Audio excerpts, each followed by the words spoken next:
Gokil, gokil.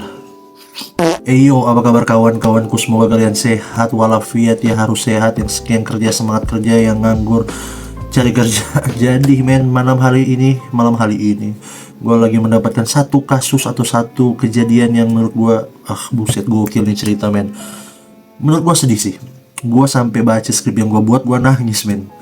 Dimana ada satu anak umur 14 tahun, anak yang berkulit hitam, yang menghadapi masa-masanya di zaman itu, di mana rasisme itu masih kuat banget, masih kenceng banget lah pokoknya. Pokoknya orang-orang yang berkulit hitam itu pokoknya dirasis parah lah pokoknya. Dan dia kena tuduh telah membunuh atau mengkill dua orang wanita. Dan akhirnya dia terkena hukuman meninggal di atas kursi listrik. Buset. Aduh, parah banget, cok. Disclaimer dulu, di sini gue bukan mau menghina ataupun membawakan cerita ini bukan untuk rasis juga, enggak. Gue malah bawa cerita ini karena gue prihatin gitu sama zaman dulu gitu. Gue nggak habis pikir men, rasisme itu di zaman dulu itu ternyata separah itu. Dan gue juga udah beberapa kasus juga yang gue udah baca cerita-cerita gitu kan, entah itu di media sosial atau di beberapa website gitu kan, yang gue dapet tentang rasisme di zaman dahulu. Buset, nah parah banget, cok. Bahkan Indonesia pun juga sempat dilanda sama masa-masa itu waktu tahun-tahun 90-an gitu kan.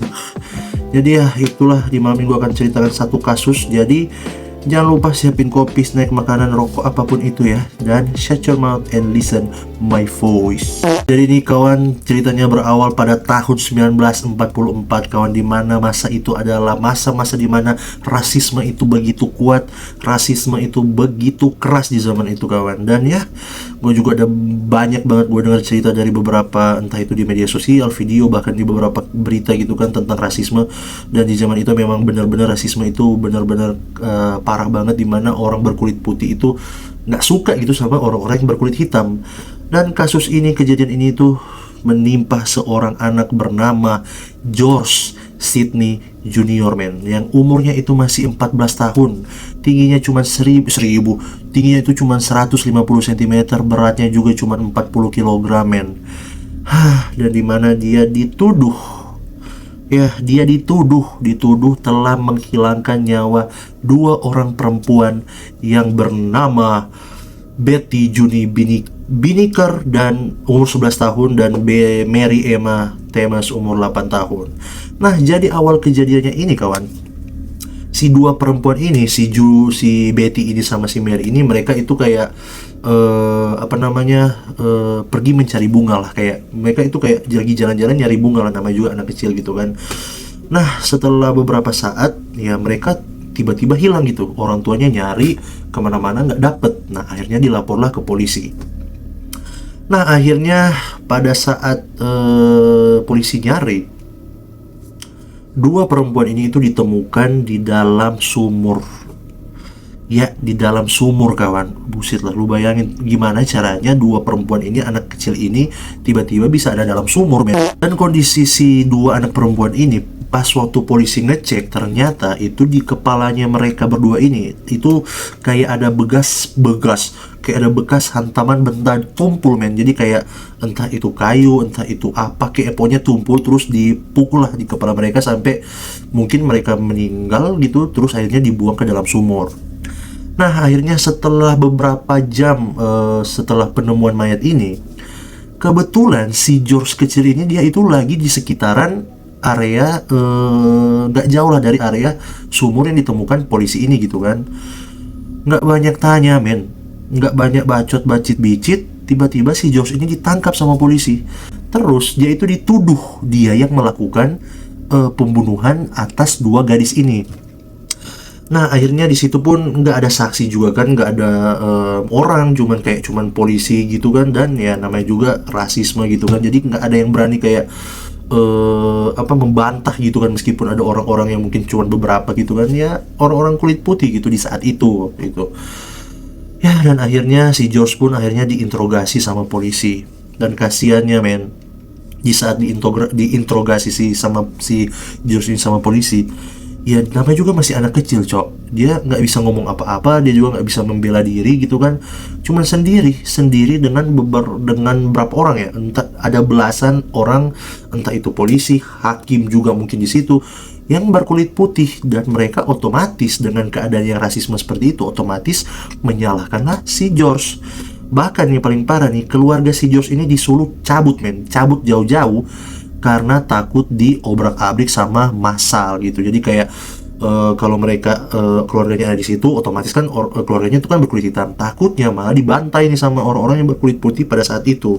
Nah akhirnya polisi pun menyuruh keluarga si George ini pergilah jauh-jauh, lari gitu kan, dan George pun ditinggalin sendiri. Dia menghadapi orang-orang di pengadilan dengan sendirian gitu kan, dengan penuh rasa takut gitu kan. Lu bayangin aja anak kecil men.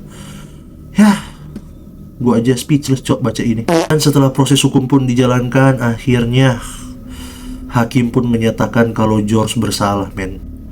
Dan di situ ada 12 men. 12 orang hakim yang berkulit putih. Mereka menyetujui kalau George benar-benar membunuh atau melakukan tindakan kriminal itu kepada 2 gadis tadi, dan mereka akhirnya meninggal dan dibuang di dalam sumur cok. Dan tanpa berlama-lama hakim pun memutuskan si George ini terkena hukuman mati. Buset.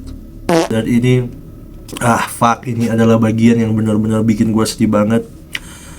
Pada 16 Juni 1944, masih di tahun yang sama, akhirnya George Sidney Jr. ini pun menjalankan eksekusi meninggalnya atau matinya, dimana dia didudukin di satu kursi listrik men. Dan saking kursinya itu terlalu gede, dia itu dikasih buku-buku supaya itu kayak muat gitu, kayak kan kursi listrik itu kan modelnya itu kan kayak tangan gitu, terus dipakein entah itu topi kayak topi listrik, terus diikat gitu kan. Itu sampai dikasih buku men, karena saking dia masih anak kecil, umur 14 tahun, tingginya cuma 150 cm men, buset dah. Nah akhirnya pun nggak makan waktu lama, listrik pun kursi listrik itu pun dinyalakan, dan ya George pun meninggal di saat itu juga kawan. Buset, gue pengen nangis cok. Akhirnya kawan, bertahun-tahun setelah kejadian ini terjadi, kasus ini akhirnya dipertanyakan. Kenapa? Pertama, bukti fisik kalau George benar-benar membunuh 2 gadis itu tadi itu nggak ada. Kedua, nggak ada saksi mata di saat dua gadis ini itu meninggal gitu kan. Cuman kayak paksaan dari beberapa polisi atau beberapa orang berkulit putih waktu itu yang memaksa si George untuk ngaku kalau dia itu yang benar-benar membunuh si 2 gadis ini men. Kan bisa dibilang nggak adil gitu kan. Akhirnya pada tahun 2014, 70 tahun men, 70 tahun setelah dieksekusi si George ini udah nggak ada, George udah nggak ada. Hakim di Carolina Selatan ini akhirnya membatalkan membatalkan vonis si George Sidney Jr. ini men. Gila nggak? Maksudnya ini kasus udah 70 tahun, orangnya udah nggak ada, baru si hakim baru nyadar gitu kan. Mereka bilang kalau pengadilan pada tahun 1944 ini nggak adil lah sejak awal gitu kan. Orang-orang di luar itu yang bilang gitu kan. Tapi ya mau gimana lagi, George udah nggak ada ya kan. Orang-orang pun bertanya-tanya kawan, kenapa si George ini yang masih umur 14 tahun udah dieksekusi dan udah 70 tahun namanya berjalan ini kawan, terus baru baru dunia mengakui gitu kalau si George ini ternyata nggak bersalah men. Dia cuman kayak dituduh aja sama orang-orang yang berkulit putih kalau dia benar-benar yang membunuh si 2 gadis tadi men.